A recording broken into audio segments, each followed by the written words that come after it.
Olá a todos e todas. Meu nome é Milena.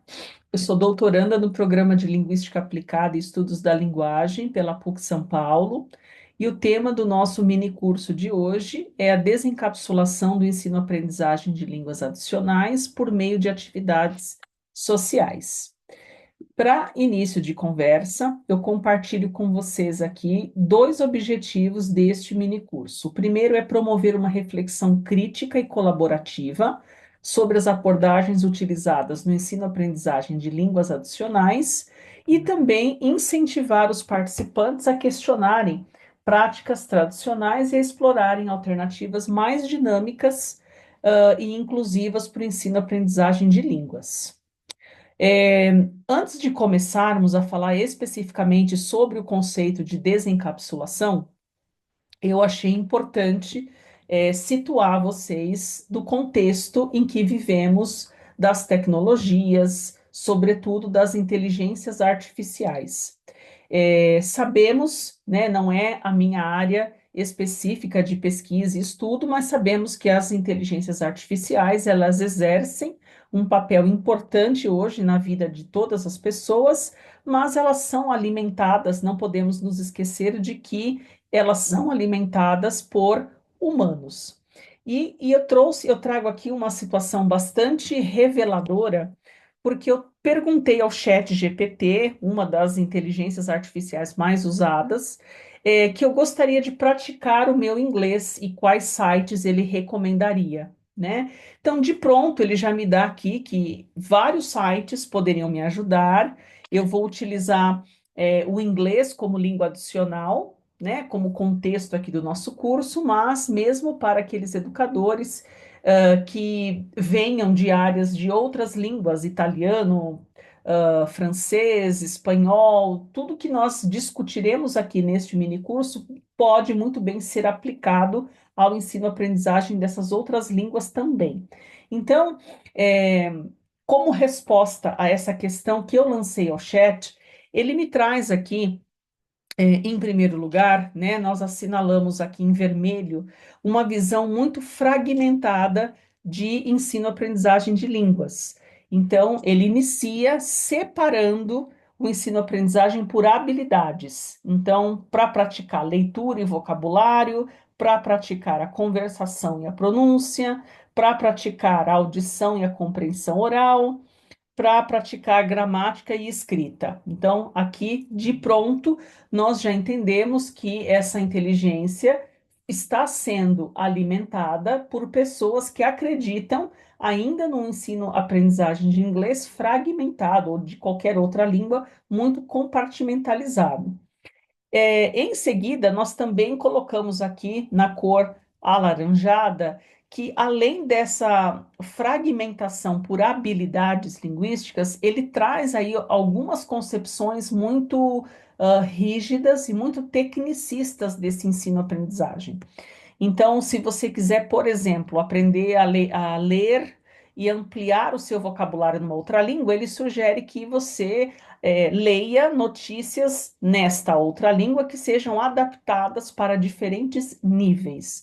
Então, essa questão dos níveis baseados em aspectos linguístico e discursivos de um idioma é uma visão que está bastante retrógrada, porque hoje nós convivemos na nossa sociedade que é multicultural, com pessoas falantes de diversas línguas e que esse aprendizado dessas pessoas se encontram, na verdade, em níveis completamente diferentes. Falamos com nativos, não nativos, pessoas que se mudaram para um determinado país, mas nasceram em outro, são portadores de várias línguas ao mesmo tempo. Então, essa visão mostra aí uma visão ainda muito retrógrada. A questão da conversação e pronúncia traz também uma concepção colonial, porque ele sugere que as pessoas que estejam interessadas em aprimorar esse aprendizado na outra língua façam aulas particulares com professores nativos.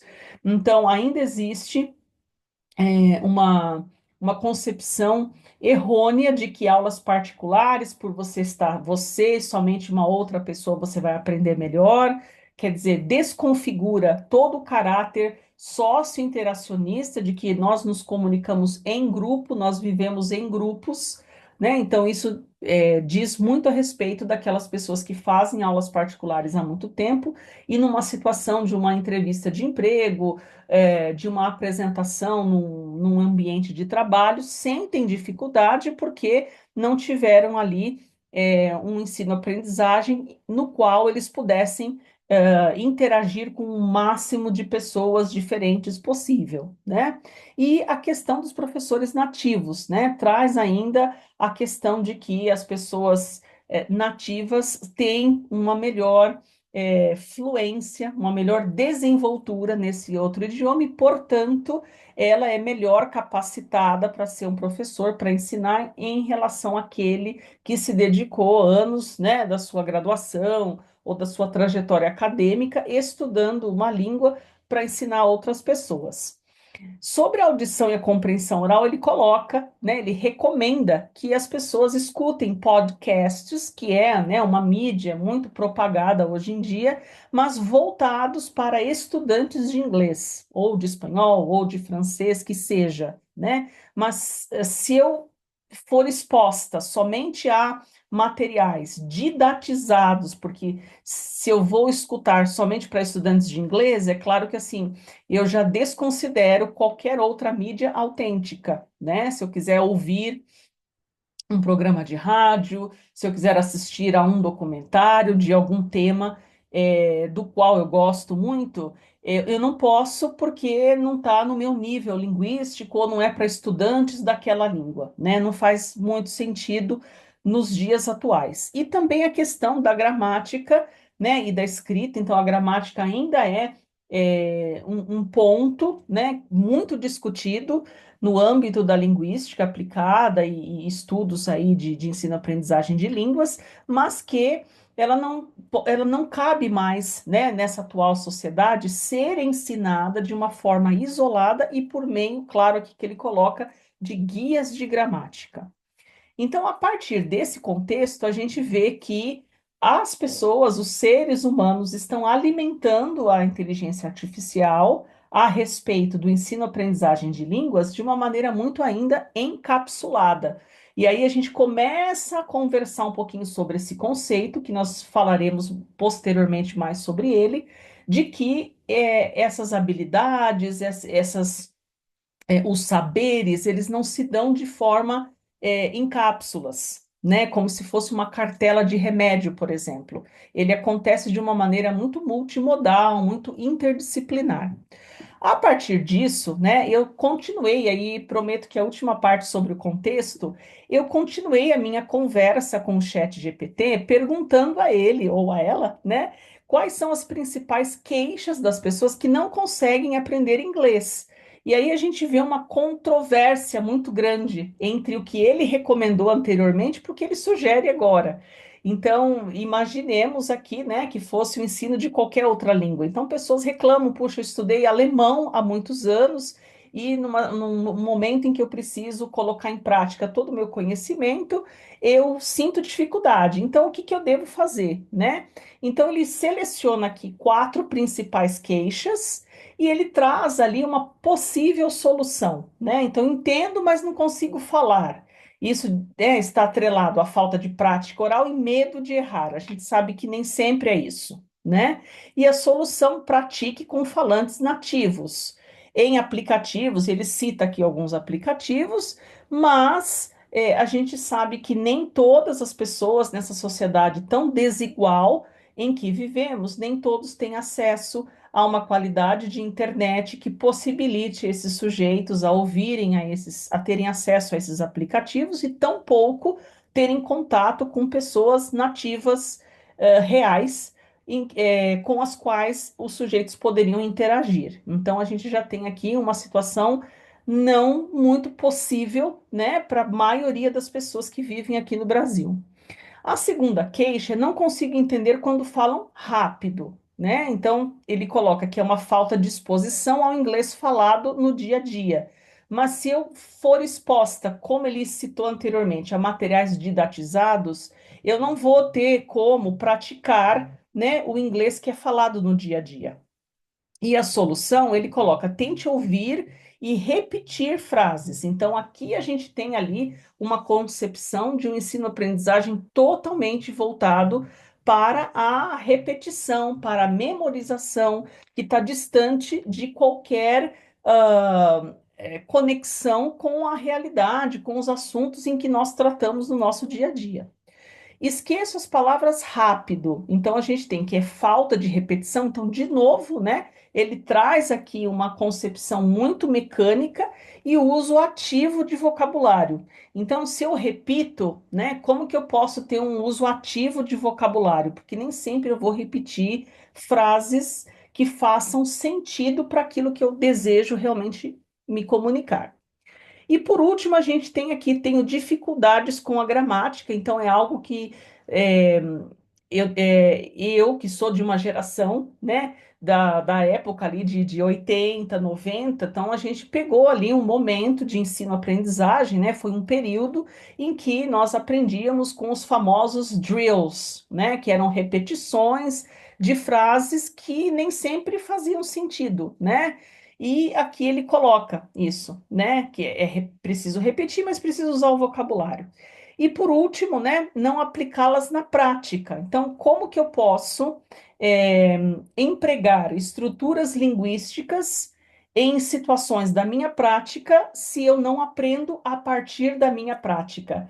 Então, aqui a gente tem uma visão totalmente distorcida, tanto de ensino-aprendizagem quanto uma visão distorcida de linguagem. Então, a partir desse contexto, a gente começa a conversar agora, e eu acho importante trazer que, diante, né, das adversidades e das complexidades e dos desafios que nós enfrentamos, não somente na educação, mas em todos os âmbitos da nossa sociedade, a gente precisa partir de um princípio de que o ensino-aprendizagem de línguas, ele precisa necessariamente considerar a mobilidade. E essa mobilidade é um conceito que nós trazemos aqui de Pennycook, que ele extrapola a ideia de mobilidade somente física, mas ele traz também uma mobilidade de formas como a linguagem, como as identidades, como os significados circulam e se transformam em diferentes contextos. Então, se eu vou ensinar uma determinada língua para um aluno na Índia, né? Qual é o contexto que ele está inserido? Quais são as suas necessidades de comunicação? Com quem ele irá se comunicar? Mesmo no nosso país, que é gigantesco, e a gente sabe que as desigualdades são mais acirradas em relação às outras, dependendo do estado em que nós estejamos, então é preciso levar tudo isso em consideração. Além dessa mobilidade, a gente também traz o conceito de Bakhtin, que é o cronotopo, que diz respeito, né, o crono, da questão do cronológico, do tempo, e o topo em relação ao lugar. Então, a gente precisa, sim, analisar como o tempo e o espaço também estruturam as interações sociais e linguísticas. Será que, mesmo em língua portuguesa, eu me comunico com os adolescentes de hoje do mesmo modo que eu me comunicava um tempo atrás, né? Se eu entrar em sala de aula hoje, por exemplo, com a mesma faixa etária com a qual eu interagia há 5 anos atrás, há 10 anos atrás, eu vou falar dos mesmos assuntos, eu vou interagir, eu vou me dirigir a esses adolescentes ou adultos, crianças, do mesmo modo? É claro que não. A gente precisa considerar todas essas mudanças. Então, esses dois conceitos, eles trazem para a gente, né? Que a ideia de que para desencapsular, né, tirar os saberes das cápsulas no ensino-aprendizagem de línguas, é preciso compreendermos onde, quando, como e por que essas línguas são faladas, né? E então o conceito central do curso, ele focaliza aqui a desencapsulação, né? Um conceito trazido pelo pesquisador Irjo Engström, pesquisador finlandês, né? Também ali do movimento de base vigotskiana, que explica que a desencapsulação nada mais é do que um movimento de romper com aquelas práticas cristalizadas ou cápsulas do ensino-aprendizagem tradicional, promovendo a expansão do objeto de aprendizagem e a colaboração entre diferentes sujeitos e contextos. O professor Engstrom, ele estuda muito a encapsulação, então foi a partir dessa ideia que a professora Fernanda Liberali cunhou o termo, o conceito desencapsular. E o que que isso tem a ver com o ensino-aprendizagem de línguas adicionais? Então, trata-se de um conceito que nos auxilia, como educadores, superar a ideia de língua como um conteúdo isolado de quaisquer outros saberes. É um conceito que também nos ajuda a valorizar as práticas sociais reais e significativas, e também a conectar diferentes cronotopos, né? O tempo e o espaço em relação ao ensino-aprendizagem. Então, partindo, né, desse contexto que nós vivemos, dessas visões, dessas concepções ainda retrógradas de ensino-aprendizagem, tanto de língua quanto de outras áreas do conhecimento, nós nos perguntamos aqui como então as pessoas aprendem uma língua adicional. Nós sabemos que os modos são variados, então achamos interessante revisar rapidamente quais são, porque eles ainda estão muito vigentes nas escolas regulares e também em muitos institutos de idiomas. Então, é claro que aqui eu me apoiei em materiais voltados para a língua inglesa, mas saibam que isso pode ser compreendido também pelo viés de outras línguas, né?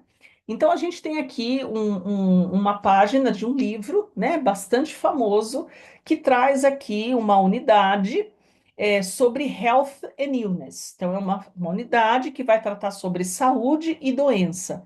E a gente percebe aqui que ele começa, né? Como você está hoje? Eu estou bem, eu não estou, não me sinto bem. Então, é uma abordagem, né, que focaliza somente temas, que não necessariamente a gente vai ter um aluno na sala que vai precisar falar sobre saúde e doença naquele determinado dia, né? Mas o professor cumpre ali aquele material didático à risca, porque muitas escolas, inclusive as particulares, exigem que o professor utilize os livros, né, do começo ao fim. Uma outra abordagem também bastante difundida ainda, né, entre as escolas de idiomas e as escolas regulares, é o foco na comunicação. Então, a gente tem ali uma visão de que eu preciso trabalhar a oralidade do meu aluno em determinada língua. Então, eu vou propor, a partir de jogos ou de cards, né? No caso aqui, a gente tem cartõezinhos em que essas crianças, esses adolescentes e até mesmo adultos vão fazer ali um role play, né? Vão performar uma situação, no caso aqui de restaurante. Então, você é o garçom e eu sou a pessoa que pede a comida, né? E em nenhum momento aqui a gente consegue saber, né? A gente consegue identificar a dimensão enunciativa disso, porque eu sou o garçom de onde, de qual restaurante, é, como que eu me visto, como que eu me porto, então o foco está somente, unicamente na comunicação, né? E a cliente é a mesma coisa, então é uma cliente que gosta de que tipo de comida, que idade ela tem, ela está sozinha, ela está acompanhada, como que ela chegou nesse restaurante, não se sabe, né? Então o foco está principalmente nesses cartões aqui abaixo, né? O vermelhinho e o amarelo, de que a partir desse diálogo que eu tenho acima, eu vou substituindo as palavras e faço de conta que eu estou me comunicando numa outra língua, mas que jamais, né, assim, muito difícil, raramente eu vou conseguir trabalhar as minhas preferências pessoais, os meus gostos. Eu vou me apoiar muito mais num material fictício, né? O terceiro, desculpa, a terceira metodologia ainda recai, né, nessa questão dos gêneros. Então a gente tem aqui, ó, um dia no parque, o meu cachorro Thor, né, foi brincar com um disquinho e ficou preso na sua boca. E aí eu preciso descobrir se essa frase, que eu não sei de onde ela veio, se trata de uma escrita narrativa, persuasiva ou procedimental. E ainda eu tenho a continuação, né? Que num dia chuvoso, fora da escola, nós brincamos de bolinha, enfim. Então, primeiro que assim, é um dia no parque, o meu cachorro, nem sempre eu tenho cachorro, o cachorro se chama Thor, né, um dia que estava nevando, quer dizer, nós não temos essa realidade no nosso país, então o foco é em gêneros, mas não que não pudesse ser, né, focalizado em gêneros, mas isso não está próximo da realidade nossa aqui no Brasil. Outra metodologia, isso eu acho que ficou muito marcado, principalmente para as pessoas aí um pouco, né, mais próximas da minha idade, que é o famoso fill in the gaps ou fill in the blanks, para quem é da língua inglesa, né? Quem não é, vai lembrar muito bem que é o complete as lacunas, né? E aí o nosso foco é totalmente em estrutura, porque nós temos frases totalmente aleatórias, desconectadas de qualquer contexto, qualquer situação, e o foco é eu utilizar os verbos que estão entre parênteses nesse tempo verbal que é o present perfect, né? Para quem é do inglês, e o espanhol também tem esse tempo, né? É um tempo verbal empregado de uma maneira diferente dos tempos verbais que nós temos aqui, né, no Brasil. Então, há nuances, obviamente, mas eu precisaria de mais situações enunciativas para que eu pudesse empregar, né, esses verbos de uma maneira muito mais significativa. Além do que, né, a gente tem aqui só o primeiro exemplo. Eu visitei o novo parque 3 vezes essa semana. Então, será que a realidade do meu aluno, por exemplo, que trabalha para ir para a escola à noite, será que ele visitaria um parque 3 vezes na semana, né? Será que no lugar onde ele mora, onde ele trabalha, existe um novo parque, né? Então, a gente precisa pensar sobre isso, né? Essa metodologia ela é basicamente nova, né? E muito propagada nas escolas bilíngues internacionais, que é o CLEU, que se chama Content and Language Integrated Learning, né? Que é conteúdo e língua integrados. Existe um problema, porque os livros didáticos eles trazem também, né? A partir de temas centrais de ciências, de história, de geografia, a gente tem ali esse ensino-aprendizagem em uma língua de instrução que não seja a língua portuguesa, né?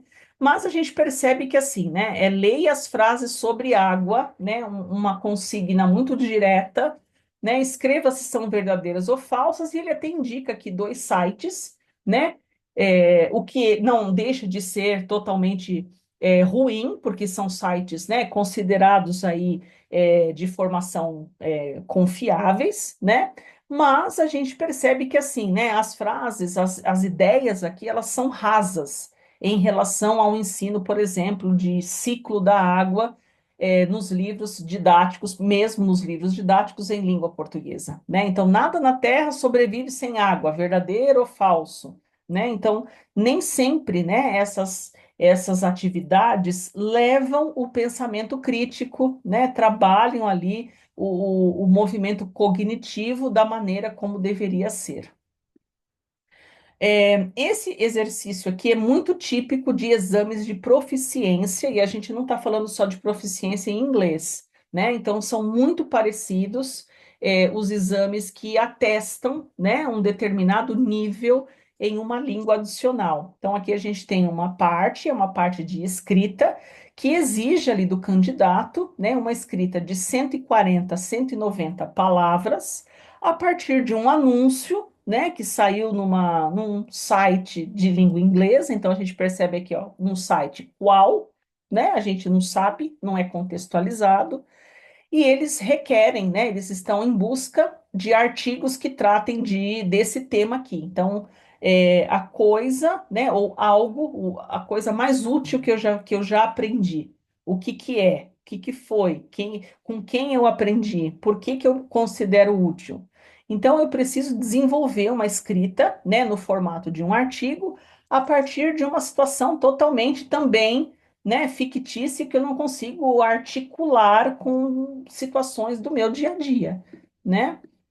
É, terminando já essa parte, né, essa outra situação aqui diz respeito às provas de vestibulares, né, a outros tipos de prova, até mesmo provas que, né, nos exames de proficiência para mestrado, para doutorado, é, são provas que trabalham unicamente em estratégias. Então, você exposto, né, a textos de diversos temas, e aí você precisa ficar atento a ler, né, o primeiro e o último parágrafos. Você precisa também entender que a primeira linha de cada parágrafo é a linha principal, é a linha, né, é a target sentence, e são essas frases que vão direcionar para o seu entendimento, porque afinal de contas, quando o aluno está diante de uma prova dessa, ele também é testado na velocidade de leitura. Então, portanto, eu preciso ali de estratégias, caso contrário, eu não consigo cumprir, né, com as demandas dessa prova. E, por fim, né, o último é a abordagem sobre a qual nós trataremos aqui hoje, que tem um foco sobre, o ensino-aprendizagem de línguas, mas as línguas como prática social. Então, percebam, né, nessas imagens, eu tenho ali a língua, seja ela qual for, utilizada para fazer uma peça de teatro, eu tenho a língua para conversar em situações reais. Então, se eu estiver numa festa de aniversário, como que eu vou cumprimentar o aniversariante? Como eu vou perguntar onde está servindo o bolo? Como eu vou saber, né, onde estão as brincadeiras? Como eu vou brincar nessa festa de aniversário, nessa outra língua com as crianças, por exemplo, né?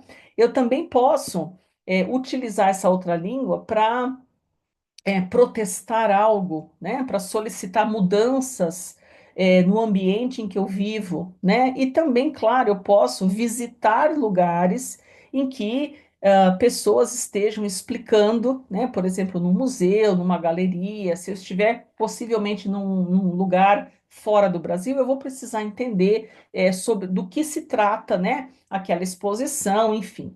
Então, partindo dessa ideia, né, de língua como prática social, a gente começa, né, para a gente conseguir falar sobre o conceito de atividade social, que também foi cunhado pela professora Fernanda Liberali, ela se apoia na concepção de atividade, que é um conceito, né, muito central na teoria da atividade sócio-histórico-cultural, de base totalmente vigotskiana.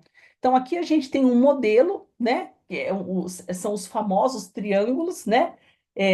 De Vygotsky, que foram, né, depois sendo aprimorados, mas enfim, o primeiro triângulo ele parte, né, de que os sujeitos, né, em uma atividade humana, então tudo que nós fazemos é uma atividade, né? Então, escovar os dentes é uma atividade, fazer uma refeição é uma atividade, tomar banho é uma atividade, ir dormir é uma atividade, assistir a um filme, ir ao trabalho, usar um meio de transporte. Então, são sujeitos, né, que estão em busca de um objeto e para isso são mediados por instrumentos. E esse triângulo, obviamente, essa composição leva a um determinado resultado, né? Então, isso foi Vygotsky que inaugurou a primeira geração da teoria da atividade sócio-histórico-cultural e que posteriormente ela foi ampliada por Leontiev, ampliando todos esses elementos da atividade, dizendo que para realizarmos, né, uma determinada atividade, nós precisamos de regras. Então, se a atividade for, por exemplo, fazer uso de um transporte público, quais são as regras? Eu pego um transporte público em qualquer lugar, eu tenho que me dirigir a uma estação, a um ponto, enfim, chegando lá, qual é a outra regra? Eu preciso comprar um bilhete. E onde que eu compro esse bilhete, né? E claro que eu vou estar inserida em uma comunidade. Não é apenas eu que vou usar aquele transporte. E como que eu me comporto dentro dessa comunidade, né? E depois, na terceira geração da teoria da atividade, vem o professor pesquisador Engstrom, tratando de que, além de sujeitos mediados por instrumentos para alcançar um resultado, considerando regras e a comunidade em que os sujeitos estão inseridos, eu também tenho uma questão de divisão do trabalho, né? Então, tomando ainda como exemplo o uso de um transporte público, por exemplo, né? O motorista dirige o ônibus, o cobrador, né, recebe ali o dinheiro, os tickets, as pessoas que vão descer em determinado ponto têm que apertar a campainha, enfim. Então, a gente também, além das regras e comunidade, tem ainda divisão de trabalho. Partindo desses instrumentos, né, que são essenciais numa perspectiva socio-interacionista de aprendizagem, né, além disso, a gente ainda considera, né, partindo ainda lá de Bakhtin, que essas atividades vão requerer um conhecimento que parte dos gêneros orais e dos gêneros escritos, né, partindo de Bakhtin e posteriormente ali a partir dos estudos de Chinuli e Dawes. Então, por exemplo, essa atividade ir ao cinema, né? Quais gêneros orais estariam ali implicados, né? Então, eu preciso saber como convidar uma pessoa para ir ao cinema. Eu preciso conversar com uma atendente de bilheteria, por exemplo, caso eu não consiga comprar meu bilhete online, né? Eu preciso conversar com o atendente para comprar pipoca, refrigerante ou qualquer outro é, alimento, né, para participar dessa atividade e também os gêneros escritos, né, pensando que o meu aluno talvez um dia possa ir ao cinema em um outro lugar em que ele vai precisar usar essa língua como meio de comunicação, né? Então ele vai precisar ler pôsteres de filmes, resenhas dos filmes, anúncios, o menu das comidas ali, né, do restaurante, do setor ali que vende os alimentos. Então, a gente tem os elementos da atividade e também os gêneros orais e escritos. Então, juntando todas essas concepções, o conceito de atividade social, ele requer a consideração desses pilares, que partem ali, né, os sujeitos que agem em relação ao motivo e realizam a atividade, a comunidade, aqueles que compartilham o objeto por meio da divisão de trabalho e regras, as regras propriamente ditas, né, que são normas implícitas ou explícitas que orientam a atividade, artefatos ou instrumentos, né, que são as ferramentas usadas para alcançar os objetivos da atividade, e também o objeto, que é a articulação entre o idealizado, o sonhado e o desejado, que depois ele se transforma num produto final. Partindo então de que isso é atividade social, eu trago aqui um exemplo de planejamento, né, de uma aula em inglês, mas poderia ser em qualquer outra língua, para uma turma de segundo ano, né, de ensino fundamental, anos iniciais. Então, é, alunos desta faixa etária, quais são as suas preferências, quais são os assuntos que estão ali em voga, né, na sua realidade, no seu cotidiano. Então, a gente poderia fazer uma atividade de pesquisar sobre brincadeiras pelo mundo. E aí, obviamente, partindo disso, quais habilidades eu preciso abordar, né, nessa aula? Que às vezes pode levar uma aula, duas aulas, então a atividade social, ela é muito flexível. Você pode montar um plano de aula como esse, que tem duração de 3 a 4 aulas, mas também você pode orientar uma etapa de projeto ou até projetos mesmo, né, de longa duração a partir da atividade social. Então, você faz uma lista de habilidades que estariam implicadas nessa atividade social, né? Então, conversa sobre as regras dos jogos, e das brincadeiras, né? Fazer pesquisas sobre os jogos de diferentes partes do mundo, interpretar, né, as imagens, as fotos. Então, essas seriam as habilidades. Quando a gente passa para os objetos de conhecimento, a gente precisa ter em mente que esse segundo ano, né, do ensino fundamental, anos iniciais, nem sempre estão com uma escrita, né, muito bem desenvolvida, então a gente pode partir dos gêneros orais somente, né? Então eles vão ter que fazer conversas sobre essas brincadeiras e sobre os jogos, né? Eles vão ter que falar sobre imagens, sobre, puxa, nesse site eu achei esse jogo muito interessante que as crianças do segundo ano lá da África do Sul brincam. Eu achei que esse jogo da Índia, por exemplo, né, eles vão ter que falar sobre isso. Então, a target language, ela vai existir.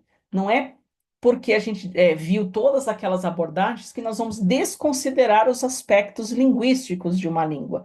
Mas a gente precisa entender que esses aspectos linguístico-discursivos precisam estar inseridos em contextos reais de comunicação, né? Então, do you like? Let's play, né? Então, vamos brincar? o nome dos jogos, né? Passe o dado, quem vai jogar o dado agora, por exemplo. Então, são tipos, né, de estruturas que estão ali totalmente atreladas àquela situação, né? E as estratégias que nós recomendamos é sempre por meio, né, da proposição de jogos e brincadeiras. Isso também está atrelado ao nosso grupo de pesquisa, então, por sermos de base vigotskiana, o conceito do brincar, e sobretudo brincar performático, ele auxilia, né, o sujeito a praticar aquilo que ainda não foi posto para ele, né? Ele pode sonhar com algo e praticar aquilo que ele sonha em fazer, né? E que um dia possa se tornar real. Usar e apresentar, discutir fotos, né, propor ações de compartilhamento de brinquedo com crianças em vulnerabilidade social. Então, também é algo que a gente pode colocar em todas as atividades, é essa inserção, né, de justiça social por meio de uma atividade social. Um exemplo, outro exemplo que nós temos aqui é de uma atividade social para alunos de sexto ano, né, já ali encaminhando para os anos finais do ensino fundamental. Então, o que que está ali, né? O que que faria sentido para essa faixa etária? Conhecer a escola, né? E fazer amigos, né? Então, muitas das crianças transitam para outras escolas, né? Na passagem do ensino fundamental 1 para o ensino fundamental 2. E caso, né? Ele esteja ali, vamos imaginar que ele precise apresentar a escola para pessoas de outros lugares. Como que ele vai apresentar a escola dele? Os lugares que ele frequenta todo dia, onde ele come, onde ele assiste aula, onde ele pratica os esportes, onde ele conversa com seus amigos, como que fala isso, né? Então, essas habilidades, elas prevêem isso, né? Então, compreender a importância do respeito relacionado à diversidade étnico-cultural, né? Para que ele também saiba que, assim, na escola, né, a comunidade em que ele, sujeito, estará inserido, é uma comunidade multicultural e que todos precisam ser respeitados e valorizados, né? Compreender a educação inclusiva, planejar e participar de um tour pela escola, né? São algumas das habilidades que a gente considera aqui.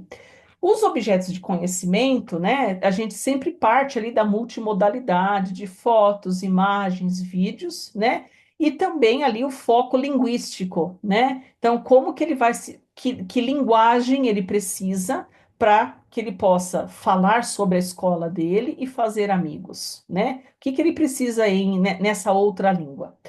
É, e as estratégias também partem ali de jogos, brincadeiras, né, performances, né, para que eles possam exercitar a empatia, para que eles possam exercitar o diálogo, a resolução de conflitos, a colaboração, né, e construir ali também, né, casos de solução para as questões de bullying, de racismo, né. Então, fazer amigos tem algo muito maior implicado nisso, né?